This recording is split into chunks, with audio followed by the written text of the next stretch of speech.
j'ai besoin de ton aide. Il n'est pas encore trop tard, mais au rythme où vont les choses, la planète que tu as connue ne sera plus.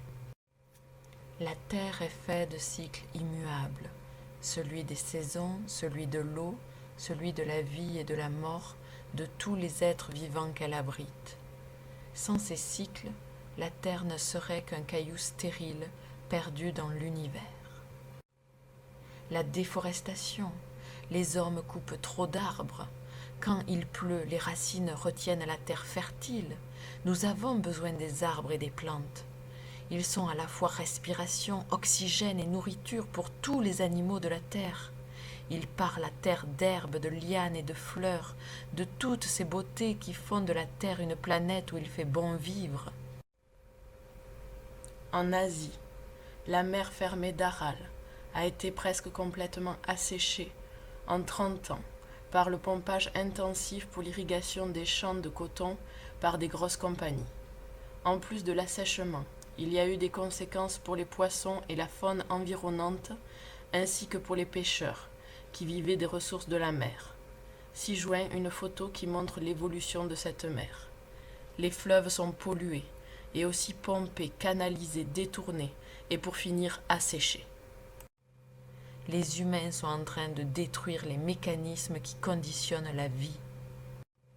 Ils rasent les forêts, font disparaître plantes et insectes d'un jet de pesticides et produisent des substances de mort dont ils ne savent même pas comment se débarrasser. Nous allons à la catastrophe. Que faire pour que ça s'arrête ? Déjà le climat change, la banquise fond, les courants marins se détournent et des dizaines d'espèces disparaissent chaque année.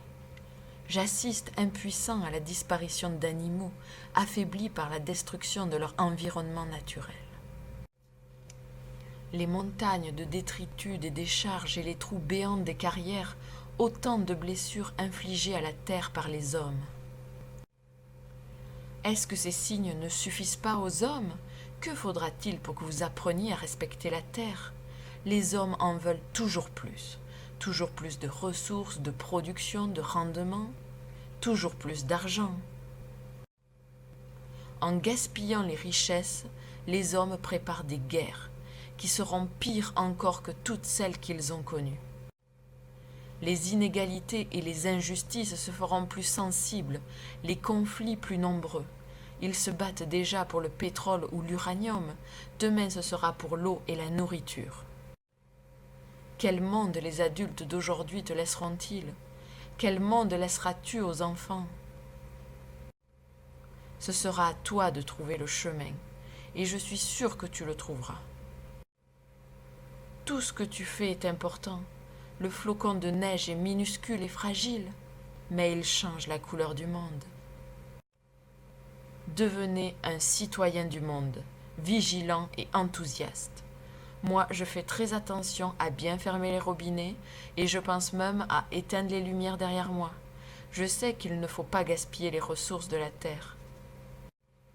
Déplacez-vous le plus possible en vélo ou à pied. Triez vos déchets. Je laisse le moins de traces possible de mon passage. J'apprends à respecter la terre par petites touches en changeant mes gestes de tous les jours. Je partage mon goût pour la vie et ma croyance pour l'humanité. L'avenir de la terre est entre vos mains.